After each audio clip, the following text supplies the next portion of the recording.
विनायक बचत गटाच्या माध्यमातून समाज कार्यामध्ये सक्रिय सहभाग, नव्या दमाची ठाम भूमिका असलेली उमेदवार, महिला, स्वच्छता, सुरक्षितता, स्वावलंबत्वासाठी जमिनीवर उतरून काम करणारी ही एक ताकद आहे. त्याकरता ती महाराष्ट्राच्या आपल्या कॉर्पोरेशनमध्ये पिंपरी चिंचवडच्या गेली पाहिजे. आणि ड मध्ये आमचा अमोल मधुकर डोळस, ह्यामध्ये त्याला तिथं अनुभवी आहे, टॅक्स कन्सल्टंट आहे, अभ्यासू संवेदनशील व्यक्तिमत्व आहे, सामान्य माणसांच्या अडचणी ओळखून तो मार्गदर्शन करतो. कोविड सारख्या संकटात देखील कृतीतनं नेतृत्व दाखवणारे उमेदवार, फक्त बोलणारे नाही तर काम करणारं नेतृत्व म्हणजे अमोल डोळस. त्याचा डोळसपणाच आपण बघितला आहे, म्हणून आम्ही त्या तरुणाला उमेदवारी दिलेली आहे. मित्रांनो, अशा पद्धतीनं चांगले उमेदवार मी देण्याचा प्रयत्न केलेला आहे. त्यामध्ये कुठेतरी कॉन्ट्रॅक्टर घेऊन महानगरपालिकेला उद्याच्या काळामध्ये लुटण्याची तयारी असणारे उमेदवार मी दिले नाही. टँकर माफियातले उमेदवार मी दिले नाही. प्रभाग क्रमांक 5 मध्ये मी भीमाताई पोपटराव फुगे, मला आठवत आहे 2017ला त्या नगरसेविका होत्या. मी मगाशी सांगितलं काही अनुभवी, माझ्या फुगेताईंना 5 वर्षाचा अनुभव आहे. आता दुसऱ्यांदा संधी दिली. सगळेच नवे असले तर तिथं अडचण होईल, म्हणून वडीलकीच्या नात्याने तिथं सांगेल, बाकीच्यांना सांगतील. अमर परशुराम फुगे हा एक तरुण सहकारी आपण दिलेला आहे. प्रियंका प्रवीण बारसे ह्या एक वेळेला नगरसेविका होत्या, अनुभवी म्हणून त्यांना दुसऱ्यांदा संधी दिली. आणि राहुल बाळासाहेब गवडी ह्याला एक आम्ही उमेदवारी दिलेली आहे. नवा चेहरा. प्रभाग क्रमांक 6 मध्ये वर्षा गणेश बडे, हे आमच्या बडेताईंना आम्ही उमेदवारी दिलेली. प्रियंका मयूर लांडे यांना आम्ही उमेदवारी दिलेली आहे. आणि संतोष काळूराम लांडगे यांच्या पत्नी सारिकाताई लांडगे 2 वेळेला नगरसेविका होते. संतोषच्या पत्नीनं नगरसेविका पद कसं सांभाळायचं असतं, कसं काम करायचं असतं ते नवऱ्याला दाखवलंय. आता सांगितलं तू जा, आता तुला संधी. आणि म्हणून आम्ही संतोषला उमेदवारी दिलेली आहे. आणि 8 मध्ये सीमाताई रविदास सावळे, त्या आल्यात का? त्या 3 वेळेला नगरसेविका होत्या. मला वाटतं स्टँडिंग कमिटीचं चेअरमन म्हणून पण त्यांनी काम केलेलं आहे. मागासवर्गीय समाजातली ही माझी भगिनी राजश्री अरविंद गागरे, अश्विनी संजय वाबळे आणि तुषार भिवाजी सहाणे, हे आम्ही नवीन उमेदवार दिले. संजय 2 वेळेला नगरसेवक होता, एकदा स्वीकृत होता, एकदा निवडून आला. अशा पद्धतीनं यांना आम्ही उमेदवारी देण्याचं काम केलं. मी माझं काम चोख बजावलेलं आहे. आता 15 तारखेला बटन दाबायचं काम तुमचं आहे. माझी विनंती आहे की आपण ते त्यांचं बटन दाबा. मी मधला 9 वर्षाचा जो भ्रष्टाचाराचा राक्षस इथं जो उभा राहिला आहे त्याला आपल्याला हटवायचं आहे, नाहीतर तुमच्या पुढच्या पिढीचं काय रे खरं नाही. काय चाललंय भोसरीमध्ये, कशा पद्धतीने चाललंय? आज घराघरामध्ये नळद्वारे दररोज पुरेसा पाणी पुरवठा आम्ही करायचं ठरवलेलं आहे. वाहतुकीची कोंडी सोडवायची, खड्डेमुक्त शहर त्या ठिकाणी करायचं. स्वच्छ सर्वेक्षणाच्या अभियानामध्ये आपल्या पिंपरी चिंचवड शहर भारतात अव्वल येण्यासाठी प्रयत्न आम्हाला करायचा आहे. कोविडमध्ये प्लॅगेथॉन केलं, कचऱ्यासाठी श्रमदान केलं. थोड्याच कालावधीत मी पालकमंत्री असताना 95% कचरा वर्गीकरण काही भागात करून दाखवलं. आम्हाला हायटेक आरोग्य सुविधा द्यायच्या. चव्हाण YCM हॉस्पिटल, महानगरपालिकेच्या इतर रुग्णालयात पण जनतेला, माझ्या सर्वसामान्य गोरगरिबांना परवडतील आणि दर्जेदार आरोग्य सुविधा ह्या आम्ही देऊ पाहतोय. 100 राजमाता जिजाऊ क्लिनिक 2 किलोमीटरच्या परिघात आम्ही उभं करू पाहतोय. का तर समाजाची ती गरज आहे. आज आजाराचं प्रमाण वाढलंय, व्हायरल इन्फेक्शन वाढलंय आणि म्हणून माझ्या पिंपरी चिंचवडकरांचं आरोग्य चांगलं राहिलं पाहिजे. त्याच्यामध्ये DP प्लॅन रद्द करावं लागणार आहे. 50,000 हरकती पिंपरी चिंचवडच्या डीपी प्लॅन मध्ये हरकती मागवल्या. एक नाही, दोन नाही, तीन नाही, 50,000. कशाला म्हणतात 50,000? ज्यांना अर्बन प्लॅनिंग मध्ये काही कळत नाही असे आता त्यांना काय उपमा द्यावी, भंगारची उपमा द्यावी का कशाची उपमा द्यावी ते मला कळत नाही. पण हे डीपी करायला बसल्यावर काय अपेक्षा तुम्ही करणार? काय ह्यांचं विजन आहे? काय यांनी करून दाखवलंय? पीसीएमसी मॉडेल स्कूल, गोरगरिबांच्या मुलांना 100 मॉडेल स्कूल मध्ये इंग्रजी शिक्षण देण्याचा आमचा प्रयत्न आहे. कारण ज्याची परिस्थिती बरी आहे तो सीबीएसईच्या स्कूलमध्ये जातो, तो वेगवेगळ्या इंग्रजी माध्यमाच्या स्कूलमध्ये जातो, त्याच्या आईबापाची ऐपत असते. गरिबांनी काय घोडं मारलंय त्याकरता ते काम आपण करू पाहतोय. आणि पिंपरी चिंचवड मधील सर्व नागरिकांना मेट्रो आणि पीएमपीएमएल बसचा प्रवास मी मोफत करून देणार आहे. मोफत. मला आता काहींनी सांगितलं की कॅबिनेटची मान्यता घेतली नाही. अरे ह्याला कॅबिनेटची मान्यता लागत नाही. हे पुणे आणि पिंपरी चिंचवडच्या अखत्यारीतलं काम आहे, त्यांना तो अधिकार आहे. मी 500 स्क्वेअर फीटच्या घराला टॅक्स माफी देणार आहे. वेगवेगळ्या शहरामध्ये तसे निर्णय होतात. गरीबाला काय टॅक्स लावायचा आहे? अरे ज्याचं 500 स्क्वेअर फीटच्या पुढचं घर असेल, ज्याची ऐपत आहे त्याच्याकडनं टॅक्स घेऊ ना, आणि ह्या गरीबाला सवलत देऊ ना. काय बिघडलंय? लोकाभिमुख कारभार कशाला म्हणतात? टॅक्स गोळा करायला म्हणत नाही. गरीबाचं राहणीमान उंचवायचं, त्यांना आर्थिक सक्षम करायचं, आणि जे आर्थिक सक्षम आहे त्यांच्याकडनं टॅक्स गोळा करायचा आणि शहराचा सर्वांगीण विकास करायचा. हे सूत्र आहे. मी 6 वेळा उपमुख्यमंत्री झालोय. मी अशाच हवेतल्या गप्पा मारत नाही. 25 वर्ष हे शहर सुंदर करून दाखवलं. त्याची आता वाट लावली, बकाल केलंय. मी आता परवा इकडे आलो होतो. अहो तिथं रोड शोला काय अवस्था आहे? त्या भोसरीच्या पुलाच्या खाली सगळे किती कोटी रुपये खर्च केले, कुठे गेले पैसे? आणि कुठं तिथं दुरावस्था का तकाय झालेली आहे. हे आपण त्या ठिकाणी बघा. मी जे मोफत देतोय ते देता येण्यासारखं आहे. मी अभ्यास केलाय. जसं माझ्या लाडक्या बहिणींना मी बजेटमध्ये मागच्या वेळेस जाहीर केलेलं होतं की आम्ही तुम्हाला अशा अशा पद्धतीनं निर्णय घेतला. विरोधकांनी आरोप केले हे बंद पडणार आहे, चुनावी जुमला आहे. नाही, आम्ही ते चालू ठेवलं. कारण या माझ्या लाडक्या बहिणी आहेत. आज माझ्या बहिणी अनेक भावांना भाऊबीजेला ओवाळतात, रक्षाबंधनला राखी बांधतात. त्याच्यावर आम्ही त्यांच्या संरक्षणाचा त्यांना त्या ठिकाणी शब्द देतो. हे आमचं काम आहे. भावाच्या आणि बहिणीचं नातं एक आगळं वेगळं नातं भारतामध्ये आहे, आणि त्या पद्धतीनं आम्हाला हे करायचं आहे. ह्याच्यातनं प्रदूषण कमी होणार आहे. ह्याच्यातून डिझेल पेट्रोल जे जास्त जळतं, ट्रॅफिक गडबड होती. अहो 23 लाख वाहनं एकट्या तुमच्या माझ्या शहरात आहेत इथं, आणि तिकडं 30 लाख वाहनं आहेत. त्याच्यातली निम्मीच रस्त्यावर धरा, 15 आणि त्याच्यामध्ये 11.5, म्हणजे गडीभर वरचे 1.5 लाख सोडा, तिकडे 15 आणि इकडे 10 लाख, 25 लाख वाहनं. आपण जसे डबल फ्लायओव्हर, ग्रेड सेपरेटर, रस्ते रुंद, सर्व्हिस रोड हे केलं, त्यांनी काहीच केलं नाही. आम्ही मेट्रो सुरू केली. ह्या पद्धतीनं मित्रांनो तुमच्या माझ्या या शहराचा वजवाटोळ करण्याचं काम ज्या स्थानिक लोकांनी केलेलं आहे त्यांना आता खऱ्यासारखं बाजूला करायचं. दम देत आहेत, दहशत माजवत आहेत. अरे कशा करता? कुणी अधिकार दिलाय तुम्हाला? संविधानाने सगळ्यांना सारखा अधिकार दिलाय, घटनेने सारखा अधिकार दिलाय. उजवं डावं केलं नाही.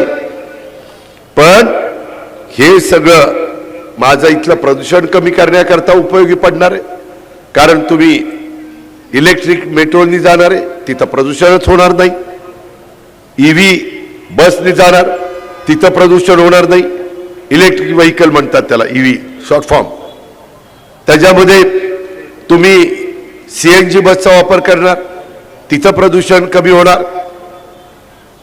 हवेमध्ये जो स्तर वाढलाय खराब हवेचा, त्याच्यातनं माझ्या पिंपरी चिंचवडकरांना त्रास होतोय, तो कमी करायचा आहे. तो पैशात मोजता येत नाही. ह्या पद्धतीनं आम्ही ते जाहीरनाम्यामध्ये सांगितलेलं आहे. आता हे म्हणतात की बाबा असं तसं. मित्रांनो, तुम्ही मला सांगा, इथं एवढी लोक आहेत, त्याच्यात 75 वयाच्या पेक्षा किती लोक आहेत? इकडच्यांनी हात वर करा. 75 पेक्षा वय जास्त असणाऱ्यांनी एक पण दिसेना मला. हाय का? नाही. ह्या शहरांनी काय सांगितलं? 1-2 दिसत आहेत. यांनी 75 वर्षाच्या वरच्या लोकांना आम्ही मोफत बस आणि मेट्रो करणार. अरे शाण्या, एवढ्या लोकांच्यात 1-2 निघतायत आणि तुम्ही कुणाला द्यायला निघालाय? आम्ही काय 75 होईपर्यंत वाट बघायची? आता 75, आता 75, आता 75. आम्ही काय झुरून काय करावं का? आम्ही काढलंय लाडक्या बहिणींनो, माझ्या बांधवांनो, जन्माला आलं की त्याला फुकट. ते स्वतः जाणारच नाही, ती लेकरू त्याची आई घेऊन जाईल, त्याची आजी घेऊन जाईल, त्याच्या घरातले नातेवाईक घेऊन जातील. सगळ्यांना दिलं पाहिजे आणि त्याच्यातून फार वेगळा बदल होणार आहे. मी शब्दाचा पक्का आहे. हा अजितदादाचा वाद आहे, असा तसा वादा नाही आहे. अख्ख्या महाराष्ट्राला माहिती आहे. मी एखाद्याला सांगितलं ना की मी त्यामध्ये लक्ष घालणार म्हणजे घालणार. त्याबद्दल तुम्ही माझ्यावर विश्वास ठेवा. आगे बढ़तोय, परंतु तू मागे ये आणि घड्याला मत देणाऱ्यांना मागे आण. त्याच्यामध्ये मित्रांनो, एकंदरीतच मी 500 चौरस फुटापर्यंतची घरं पूर्णपणे मालमत्ता कर मुक्त करणार आणि त्यामुळे लहान घरमालक, ज्येष्ठ नागरिक आणि मध्यमवर्गीय कुटुंबांना थेट त्याचा दिलासा मिळणार आहे. आता गरीब विद्यार्थीनींना डेटा प्लानसह मोफत टॅब असतं, ते आम्ही देणार आहे. जेणेकरून शिक्षण कोणत्याही खर्चाशिवाय किंवा कनेक्टिव्हिटी शिवाय, अडथळ्यांच्या शिवाय त्या गरीबाच्या मुलाचं मुलीचं सुरू राहील. मित्रांनो, आपल्याकडं बऱ्याच जणांच्याकडे महागडे मोबाईल असतील, परंतु मनपाच्या शाळेत शिकणाऱ्या मुलांच्या आईवडिलांच्याकडसाठी ही खूप मोठी गोष्ट आहे. माझा रिक्षावाला भाऊ, माझी घरकाम करणारी लाडकी बहीण, त्यांना त्यांच्या मुलांच्यासाठी टॅब विकत घेणं शक्य नाहीये, याची मला जाणीव आहे. आजकाल 90% शिक्षण ऑनलाईनवर झालंय. हार्वर्ड, स्टॅनफोर्ड सारखी विद्यापीठं ऑनलाईन शिक्षण देत आहेत. मग गोरगरिबांच्या मुलांनी शिकायचं नाही का? त्यांनी गरिबाच्या पोटी जन्माला आलं म्हणून त्यांनी अशाच पद्धतीनं राहायचं का? आणि त्याकरता पालिकेच्या टेंडरमध्ये पैसा खाणाऱ्यांना त्याचं दुःख काय करणार आहे? आता 55,000 त्याला वू कंपनीचे टीव्ही तुम्ही पालिकेच्या शाळांना 1.5 लाखांना दिला, कुठला तर आणि तो 55,000 घेतला 55,000 दाखवला 1.5 लाख रुपये. अरे कुठं रे फेडाल ही पाप? नाही सुटणार ह्यांचं. कुणीतरी बघतंय, ही किंमत त्यांना मोजावी लागणार आहे. आम्ही त्याच्यामध्ये रोजगारभिमुख कौशल्य प्रशिक्षण पूर्ण करणाऱ्या बहिणीला, आमच्या लाभार्थ्या बहिणी, लाडक्या बहिणींना स्वयंरोजगार सुरू करण्यासाठी, त्यांचा विस्तार करण्यासाठी 5 लाख रुपयेपर्यंतचं कर्ज व्याजमुक्त देणार आहे. आमच्या राज्य सरकारच्या खूप योजना आहेत. पण आम्ही ठरवलं की RBI बँकांना सांगतं आणि बँक मला वाटतं 4-5% घेतं. तर माझ्या लाडक्या बहिणींनी ते मुद्दल वेळच्या वेळेला फेडलं तर त्यांचं व्याज आम्ही 0% करणार. आता मी त्याच्यातलं एक उदाहरण देतो. मी आता नाही आहे बँकेत. दिलीप वळसे पाटील आहेत, दिगंबर दुर्गाडे आहेत, आमचा सुनील चांदेरे. तुमची सगळ्यांची पुणे जिल्हा मध्यवर्ती सहकारी बँक 0% व्याजाने 3 लाख रुपयापर्यंत पीक कर्ज आपल्या शेतकऱ्यांना देते। अट एवढीच आहे, घेतलेलं कर्ज वर्षभरात त्या बाबतीमध्ये तुम्ही त्याचा पैसे भरायचे, तुम्हाला त्याचे व्याजाचे पैसे परत दिले जातील 0% व्याज। पण तुम्ही नाही भरले तर मग 12% व्याज। तुम्हालाही आर्थिक शिस्त लागली पाहिजे म्हणून ती योजना आणली। आणि 10-12 कोटीचा बोजा आपली पुणे जिल्हा मध्यवर्ती सहकारी बँक त्याच्यात सहन करते का? शेतकऱ्याकरता, माझ्या बळीराजाकरता, माझ्या लाखाच्या पोशिंदा करता करावं लागतं। त्याला सावकारच्या दारामध्ये जायला लागू नये म्हणून आम्ही तो निर्णय घेतला। तसा मी माझ्या लाडक्या बहिणीच्या करता, ह्या शहरात राहणाऱ्या माझ्या महिलांच्या करता आम्ही हा निर्णय घेतो आणि त्या पैशातून पैसा तयार होईल असा गृहोद्योग माझ्या लाडक्या बहिणी करतील। कला, क्रीडा, सांस्कृतिक क्षेत्राला झळाळी आणण्याचा कृती आराखडा आम्ही पिंपरी चिंचवडकरांच्या समोर ठेवणार आहे। अण्णासाहेब मगर स्टेडियमची काय अवस्था झाली, दुरावस्था झाली। पुनर्विकास करून भारतातलं एक आधुनिक असं ऑलिम्पिक दर्जाचं क्रीडा स्टेडियम आम्ही त्या ठिकाणी करून देतो। जग हेवा करेल असं भव्य दिव्य स्टेडियम ते असेल। आता माझ्याकडे क्रीडा खातं आहे, माझ्याकडे अल्पसंख्याक विभाग आहे, माझ्याकडे अर्थ आहे, नियोजन आहे, काळजी करू नका। मी आज त्या विभागाचा राज्याचा प्रमुख आहे, एक्साइज पण माझ्याकडेच आहे। मी आपल्या राज्याकरता, आपल्या जिल्ह्याकरता, आपल्या पिंपरी चिंचवडकरता जे जे काही करणं शक्य असेल ते करील, मी मागे हटणार नाही। कारण आपण एकमेकाला बरोबर घेऊन चाललेलो आहे। मित्रांनो, आज वेगवेगळ्या प्रभागातली काय अवस्था आहे मी तुम्हाला सांगतो। मागेही मी सांगितलं, 40,000 कोटींची 9 वर्षात कोणती कामं केली ती दाखवा। 9 वर्षात 60,000 कोटीचं बजेट झालं। प्रत्येक वर्षीचा आकडा मी हे केला, बेरीज केली। 20,000 पगाराला गेले। अरे 40,000 कोटी कुठे गेले? कुठं पाणी मुरलं? कुणाच्या प्रॉपर्ट्या वाढल्या? कुणी राजगुरुनगर जिल्ह्यामध्ये तालुक्यामध्ये जमीन घेतली? नातेवाईकांच्या नावाने जमीन घेत आहे। हे अवस्था, त्यामध्ये 8,000 कोटीच्या ठेवी कोणासाठी आणि कुणी मोडल्या? मी माझ्या 25 वर्षात ठेवी वाढवत ह्या शहराचा विकास केला। आम्ही आत्ता असतो तर ठेवी 10,000 कोटीवर गेल्या असत्या, यांनी कमी केल्या। ही यांची कामाची पद्धत। 15,000 कोटींना महानगरपालिका कर्जबाजारी कशा करता केली? ह्याच्याकरता तुम्ही सूत्र हातात घेतली। 70 लाखाचा शीतलबाग पादचारी पूल हे आपली तिकडनं येतो ना भोसरीला शिरताना, तिथं परवा मडकी फोडली। आपण मडकी केव्हा फोडतो ती तुम्हाला माहिती आहे। तिथं कार्यकर्त्यांनी मडकी फोडली, महिलांनी मला अडवलं। महिला म्हणले, दादा मला क्रॉसिंग करता येत नाही। 70 लाखाचा पूल 7 कोटीवर कुणी दिला? काय नाही, एक पूज्य फक्त वाढवला, घरादाराची धन करून टाकली। त्याच्यामध्ये 12 कोटीचा सॉफ्टवेअर, 120 कोटीला कुणी खरेदी केला? मी जाहीरपणे सांगतो, का उत्तर दिलं नाही आजपर्यंत? सांगण्यासारखं काहीच नाही। मग कुठेतरी भावनिक करायचं। भावनिक नाही भोसरीकरांनो, तुमच्या मुला मुलींचं भवितव्य उज्ज्वल होऊ शकत नाही, त्याला विकास पाहिजे। आज 400 कोटी रुपये देऊन 700 किलोमीटरचे डक्ट 5 फूट खोदायला पाहिजे होतं, ते 2 फूट खोदले। ह्यांचेच बगल बच्चे कॉन्ट्रॅक्टर, ह्यांनीच बिलं काढायची। आज 400 कोटी रुपये पाण्यात गेले। 666 कोटीचे 9,550 सीसीटीव्ही कॅमेरे बसवले। 666 कोटीचे 70% कॅमेरे बंद आहे। कुणी पाहायचं? जर क्वालिटीचा माल नाही घेतला तर असंच आहे, लाखाचे 12,000 होणार आहेत।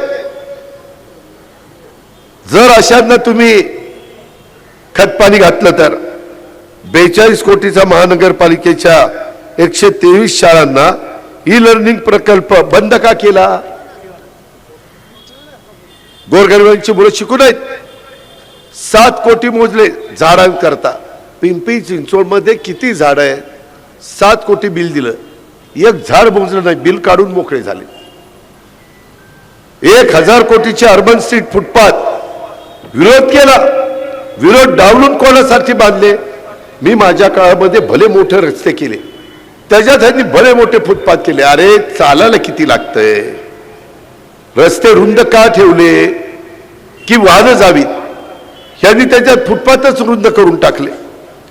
1000 कोटी पाण्यात गेले. 30 कोटी जादा बामास्केट जॅकवेल प्रकल्पाचा कोणी कोणासाठी केलं? का किंमत वाढवली? 30-35% अभाव. आमचे टेंडर बिलवली जातात, त्यांचे अभाव. 200 कोटीच्या कर्ज रोख्यातनं प्राधिकरण हरित सेतूनं कोण लाल झालं? काय गरज होती? अहो 9600 कोटीचं बजेट असताना कशा करता कर्ज रोखे काढायचे होते? काही गरज नव्हती. काटकसर केली असती तरी ह्याच्यात एवढे पैसे वाचले असते. दापोडी निगडी पाईपलाईन खर्च 36 कोटीचा 72 कोटी केला. मोठे मोठे आकडे वाढवण्याचं काम यांनी केलं. 80% 376 MLD सांडपाण्यावर प्रक्रिया होते, पण पवना, इंद्रायणी, मुळा नद्या अक्षरशः काळवंडलेल्या आहेत. ह्याचं उत्तर हे देऊ शकत नाही. अहो मित्रांनो, मधी आम्हाला काही लोक भेटायला आले. कुदळवाडीत उद्योजकांना रस्त्यावर वाढलं, रडतायत. ते म्हणतायत की दादा, कुठं सोनं दागदागिने मोडून व्यवसाय सुरू केला, कुठं तरी आता चांगलं चाललं होतं, एक दिवशी मशिनरी आणली, सगळं पाडून टाकलं. काय मिळालं पाडणाऱ्याला? काही रहिवासी यांच्यासह उद्योजकांना कोणती संधी दिली नाही. थेट कारवाई. त्यांचा संसार रस्त्यावरून आणण्याचं पाप कुणी केलं? अहो ही लोक संसार मोडणारी लोक आहेत. मी संसार उभा करणार आहे. तुम्हाला मी कारभारी पाहिजे का तो कारभारी पाहिजे? हा सवाल करायला मी तुमच्याकडे आलेलो आहे. माझ्यात तेवढी धमक आणि ताकद आहे. मी करून दाखवलंय. महाराष्ट्राने बघितलंय, तुम्ही लोकांनी बघितलंय. आता मला एक सहकारी भेटले, ते मनसेमध्ये काम करत होते. ते म्हणले दादा, मी तिकडं असलो तरी तुम्ही ज्या पद्धतीने पिंपरी चिंचवडचा विकास केला त्याला मी मानतो. म्हणजे आमच्या विरोधी पक्षातले लोक देखील ते मान्य करतात. आणि इथं मात्र आपलं लुबाडायचं काम चाललेलं आहे. आज वेगवेगळ्या ठिकाणचे बंगले पाडतायत, वेगवेगळ्या गोष्टी अनेक प्रकारच्या करतायत. ह्याच्यामध्ये आपल्याला सगळ्यांना विचार तुम्ही केला पाहिजे. मी आजच्या सभेमध्ये मी कुणाची तरी उणीदुडी काढायला आलो नाही. भोसरीकरांनो, माझं चांगलं चाललंय. मी 6 वेळेला मुख्यमंत्री उपमुख्यमंत्री झालोय. मुख्यमंत्री शब्द आला पण ते होईनाच, काय करू. पण 6 वेळेला उपमुख्यमंत्री झालोय तुमच्यामुळं. नाही, लाडक्या बहिणीचा पाठिंबा असला तर काही पण होईल. मित्रांनो, ह्यामध्ये मला एवढंच सांगायचंय, मला भरभरून मिळालंय. माझा संसार चांगला चाललेला आहे. काकाच्या पुण्याने लय चांगला आहे, त्याबद्दल काय आपली अडचण नाही. माझी एवढीच विनंती आहे की माझं चांगलं चाललंय. उद्या तुम्ही काही चुकीचं केलं तर मी माझ्या मनाला सांगेन. मी ह्यांना जागा करण्याचा प्रयत्न फार घसे कोरडे करून सांगितले. एक झालंय, मी पहिली प्रेस कॉन्फरन्स घेतल्यानंतर रोज हवा बदलती.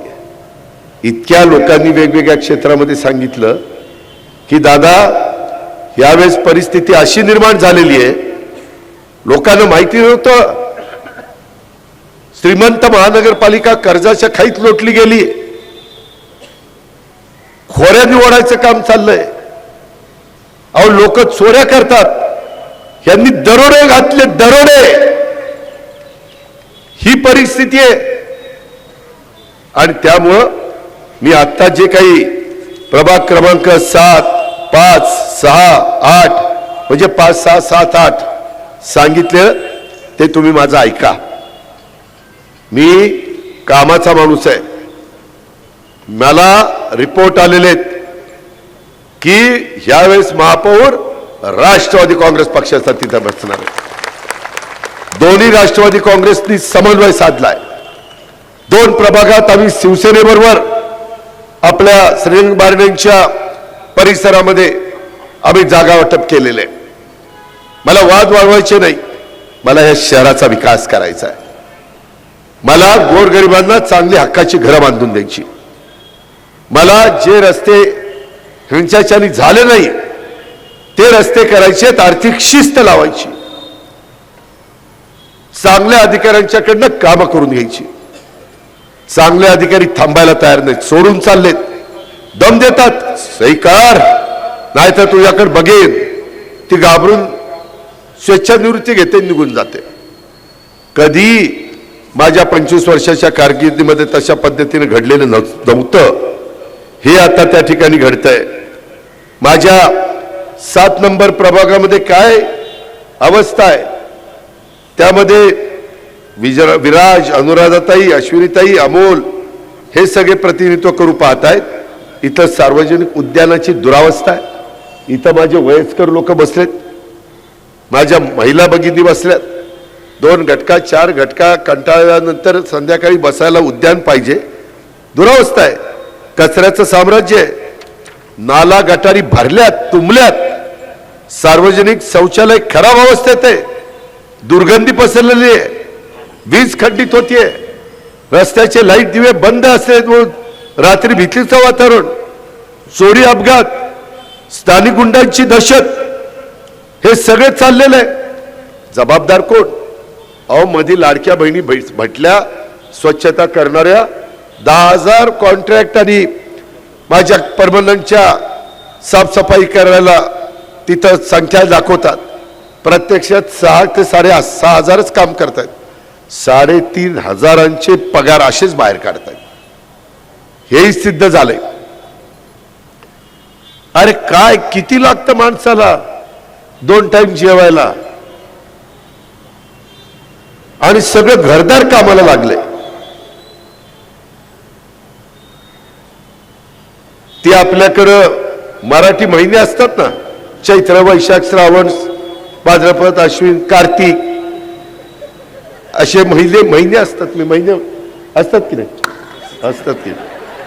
आता तेही काय करतात, आता काय सांगायचं तुम्हाला. सगळं घरदार त्याच्यामध्ये कामाला लागले. त्यामध्ये ह्या पद्धतीने जे काही चाललंय हे आपल्याला थांबवावं लागेल. इथं भोसरीमध्ये पालिकेचे कर्मचारी असो, पथविक्रेते असो, व्यापारी असो, कंत्राटदार असो, कारखानदार असो, अगदी शाळेतल्या शिक्षक सुद्धा खासगीत सांगतात, दादा UP बिहार सारखी इथं परिस्थिती झालेली आहे. स्वतःच्या प्लॉटमध्ये पैपै साचून घर बांधायचं म्हटलं तरी कुदळ मारली की आल्या इथल्या आकाच्या धमक्या. आका त्याच्या धमक्या, खंडण्या जमा करा, सिमेंट आमच्याकडनं घ्या, स्टील आमच्याकडनं घ्या, विटा वाळू आम्ही सांगू तिथनं घ्या. बैलाकडून अवाच्या सव्वा हे माल खरेदी हे करतात. डोळ्यात पाणी आलो. निवृत्त शिक्षकाच्या बायकोच्या डोळ्यात, माझ्या लाडक्या बहिणीच्या डोळ्यात हे सांगताना पाणी आलं. अश्रू तुमच्या माजोरड्या सत्तेला आता डुबवून टाकतील. ही सत्ता डुबवलीच पाहिजे. असं काम उद्याच्या 15 तारखेला माझ्या लाडक्या बहिणींनो, माझ्या भावंडांनो करा. तर तुम्हाला उद्या बरे दिवस आहेत. नाहीतर परत तुम्हाला वाचवायला कोणी येणार नाही. कारण एवढं सांगून तुम्ही जर समजून घेणार नसाल, पण हवा बदललीये. त्यामध्ये इथल्या सभेला परवानगी मिळू नये म्हणून तुमच्या लोकल पोलिसांना दम देतात. पहाटे 5ला परवानगी दिली. त्यांनी मला सांगितलं, दादा 5ला परवानगी मिळाली. त्यांच्या काकांनी पहाटे 5ला परवानगी दिली. ही काय पद्धत आहे? लोकशाही आहे. मी सभा घेतो, त्यांनी सभा घ्यावी, माझ्या प्रश्नाला उत्तर द्यावी. काय बिघडलं? अहो, माझ्या लाडक्या बहिणीनं तर आता फतवा काढलाय, रात्री 10 ते सकाळी 6 जाडलोट शहरातली करावी. अरे इथं बिबटे येतात, माझ्या बहिणींनी काय बिबट्याला सामोरं जावं? बिबटे यायला लागलेत ना. मी खोटं नाही बोलणार. जुन्नर, खेड, आंबेगाव पार आता आपल्या पिंपरी चिंचवडमध्ये शिरलेत, चरोलीत आहेत. आणि ह्यांच्या सुपीक डोक्यात माझ्या बहिणींना 10 वाजता रात्री या आणि झाडलोट करा. तुमच्या घरातल्या महिलांना 10 ते 6 काम करायला लावाल का? तुमच्या घरात आया बहिणी आहेत का नाही? ही कुठली पद्धत? 25 वर्षात मी किंवा माझ्या सहकाऱ्यांनी ते केलं नव्हतं. लाडक्या बहिणींनो, माझ्या भावंडांनो, मी आवाज चढून बोलतो कारण माझं काम बोलतंय, माझं नाणं खणखणीत आहे, कुणाच्या बापाचा मिंधा नाहीये. त्यामुळं मला तुम्हाला सगळ्यांना सांगायचंय की परवानगी राष्ट्रवादी पार्टीला मिळत असलेला हा जो प्रतिसाद बघून ह्यांच्या पायाखालची वाळू सरकायला लागलेली आहे. आता जर हे लोक गुंडगिरी करतात, त्यांची गाठ जनतेशी आहे. उभ्या महाराष्ट्राला माहिती आहे अजित पवार फक्त जनतेचं काम करतो. पहाटे उठतो, सकाळी 6 वाजल्यापासून जनतेने दिलेल्या कामात असतो, कुणाच्या कामात नाक खुपसत नाही. पण एकदा का कोणी माझ्या कार्यकर्त्याला डिवचलं तर, माझ्या कार्यकर्त्यांना त्रास दिला तर हा अजित पवार त्याला असा का फरंदाज डाव घालून फिरून फिरून फेकून देईल की पवाराची औलाद सांगायचं नाही. यांनाच काय डाव माहितीत का? अरे मी तर महाराष्ट्र ऑलिम्पिक असोसिएशनचा 12 वर्ष अध्यक्ष आहे. मला घुटनाचित कसं करायचं ते माहिती आहे. कसा घुटनाचित? अरे बाबांनो, कशाला बोलायला लावता? ह्याच्यामध्ये याच ठिकाणी 16 जानेवारीला निवडणुकीचा निकाल लागल्यानंतर ह्याच ग्राउंडवर आम्ही दोन्ही राष्ट्रवादी काँग्रेस पार्टीची विजयी सभा त्या ठिकाणी घेणार आहोत. आणि पिंपरी चिंचवडकरांना या राक्षसी भ्रष्टाचार आणि गुंडगिरीत संपवण्याच्या करता मला सगळेजण घड्याळाच्या चित्रावर शिक्का मारणार आहेत. त्यांच्या मनात इतके दिवस खतखतत होता, पण पर्याय दिसत नव्हता. आता आमच्या रूपाने पर्याय दिसला. आमची अनेक भावंड आम्हाला जोडली गेली. अनेक राजकीय पक्षाचे सहकारी आमच्या बरोबर आले. त्यांनाही वाटतं की याच्यात कुठं ना कुठं बदल झाला पाहिजे. आणि त्यामुळं माणसाला माणसं, माणसाला माणसं, माणसाला माणसं जोडली गेली. आणि ह्या पद्धतीचं एक परिस्थिती निर्माण झालेली आहे. तुम्ही सगळ्यांनी मला 25 वर्ष साथ दिली. त्यातून आपण अनेक स्वप्न पूर्ण करण्याचा प्रयत्न केला आणि हे शहर एक उत्तम शहर बनवण्याचा प्रयत्न केला. परंतु ही ओळख आपण या शहराची निर्माण केली. आता सर्वांनी 25 वर्ष माझ्यावर जो विश्वास टाकलेला होता त्यामुळे मी करू शकलो. आणि आता ह्या 9 वर्षात ह्यांनी या शहराचं राख रंगोळी, कर्जबाजारी, भ्रष्टाचार, सगळी दम दाटी. अहो कायकांना तर सांगितलं तुम्ही फॉर्म भरायचा नाही. अरे ही कुठली पद्धत? काढून घे नाही तर तुझ्याकडे बघून घेईल. अरे काय बघून घेईल? ह्या जे गोष्टी चालतात, अरे भोसरीत जास्त चालतंय. भोसरीकर कसं खपून घेतात ह्या